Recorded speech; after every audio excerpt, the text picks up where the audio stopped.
So the movie American Me is probably the role that you're most known for, right? Yes, because I was with you at Urban Con and you were... That's Selena. Yeah, so I was with you at Urban Con and you were signing pictures and taking pictures and people was like, yo, it's Santana, it's young Santana. So how did you get that role and what was that like playing that role? That role was actually written for me by Edward James Olmos, and it was in the making for years. American Me was originally opted by Universal, and Al Pacino had the role. I mean, the script. He had the option to do it. I don't know what happened. After a certain amount of time, your option expires. You know what I'm saying? It's like anything, you know, your milk expires after a certain amount of time. So his option expired, and Eddie was waiting for it because it was based upon the mafia. Damn it. So when Eddie got it, it took him a couple of years to get it to how he wanted it, because you know a lot of rewrites, and then all the shit he had to do to go through the Mexican mafia to get to Folsom Prison, to get their permission to the film, and blah blah blah.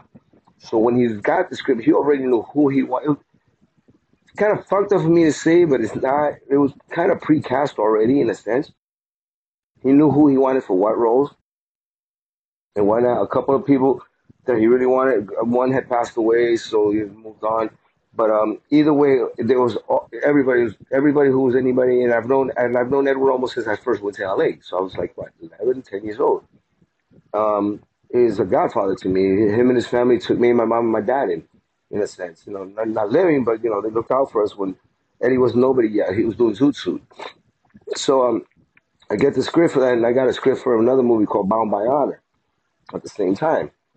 And Eddie and I had spoken about American Me for years, and you know he was telling me, and not only Eddie and me, we would go and hang out a lot. You know, I and a couple other actors, because yo, this is gonna happen, blah blah blah, and we, you know, it's gonna take a little while, but get ready, guys, and blah blah blah, and so forth. So once it happens, he calls and he makes his rounds, and he calls as much budget. He says, okay, it's in the works. Universal's got this. We're gonna it's 100%. Let's go. So be ready. I'm like, all right.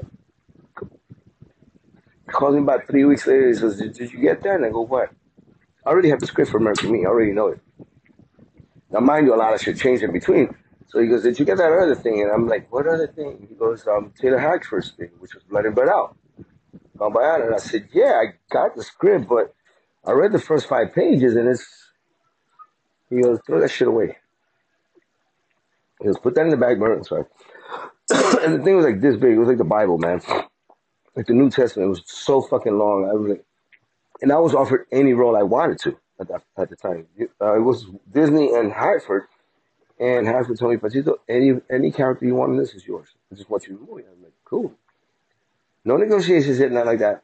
Long story short, Eddie calls me and says, don't bother. And I started reading the thing. And then I looked, I said, Eddie, there's a lot of similarities. He goes, yeah, because they stole from our script. And what happened was one of the writers that was working with American Me in the beginning got canned. And so he went to Hartford and Universal, and he pretty much co-wrote some of their movie. If you see the movies, they're kind of similar, except one is more theatrical and one is real. The other one's more caricatures. To me, and no offense to any of the Blood and Blood Out guys, because 90% of those people are my friends. To me, not knocking the movie, it just was it was different. It was more exaggerated. And it had a younger cast, so to speak. So it got more popularity. I can't say for sure than American Me, but you know, it's a big difference. So when I got American Me, I negotiated 7 times to the film, and I thought I was gonna lose it, you know, money. And I would call Eddie, he would call me, well, okay, I go, he goes, no, no, tell him no. Again. Goes back to what I was saying about certain characters have certain budgets for films, right? So there was a big budget for that character, for my character. So the company, Universal, even though it's his movie, they wanted to, you know, minimize their budget. So Eddie goes, fight, nigga, fight. And I said, all right, bet. Yo, I was 8 times. Fought, turned the movie down 8 times. When I finally gave in, I said, fuck it, man, I'm throwing in the towel, let's do this. I got a shitload of money. But then when I told Eddie, he finally said, he starts laughing. He goes, I heard. I go, yeah. He goes, you had 3 more rounds to go if you wanted to. I said, you telling me You could have got another 3 rounds and still probably got more. And I was like, wow, but he wasn't allowed to tell us. He wrote it, produced it, but the money it was Universal's money.